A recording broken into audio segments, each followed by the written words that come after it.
time is so time is so steady. It takes time to go back in time. Do you see what I'm saying? You're going forward even though you're going back, because in my mind time is passage.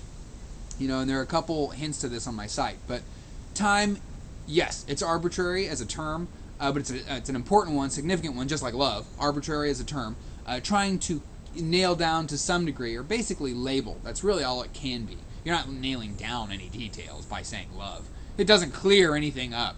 You're not going to come away with a definition because you use the right term. Love, time. But they are significant labels because they help us very quickly and easily and concisely discuss issues of great weight and value and scope.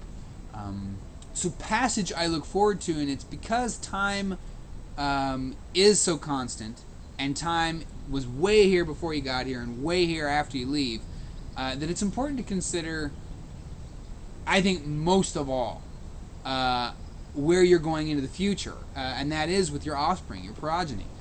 So I'm not looking at this opportunity to be a father as an opportunity to expand my personal growth, my business, my reputation. No. My kids can do what they want to a large extent. I mean, early in life, of course, as they are more willing to soak up. I think we all, by the way, and this could come off incidentally, but really I think it's significant.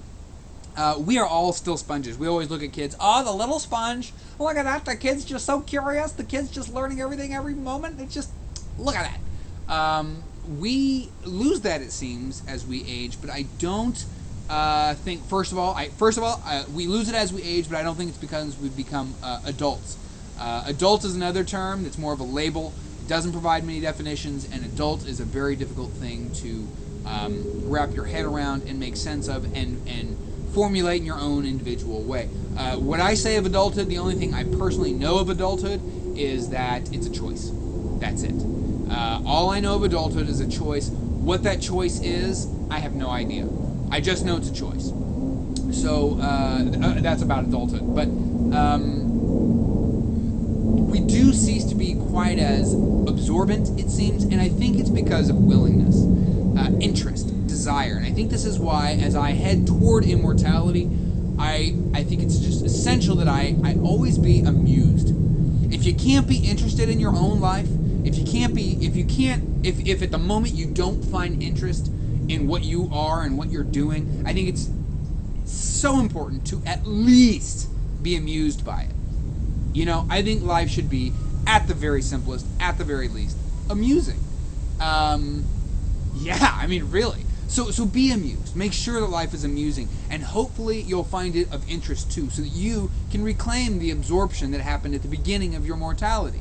The stuff that you used to cling to help you develop a sense of mortality as you lived, a sense, an understanding of immortality as you became more philosophical, as you thought more about your connection to the earth and the people who inhabit it.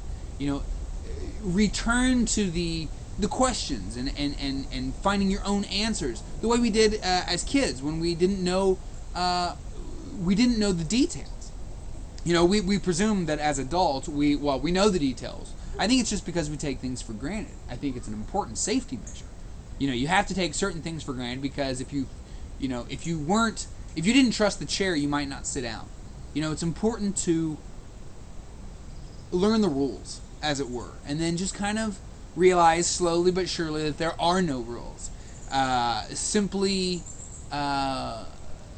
what's come before. There really are no rules. I mean, this rock could do any number of things. Literally, the possibilities at this very moment, in terms of any physical matter here, is infinite. Anything can happen right now. Vortex could form. I mean, anything could happen right now, but it probably won't.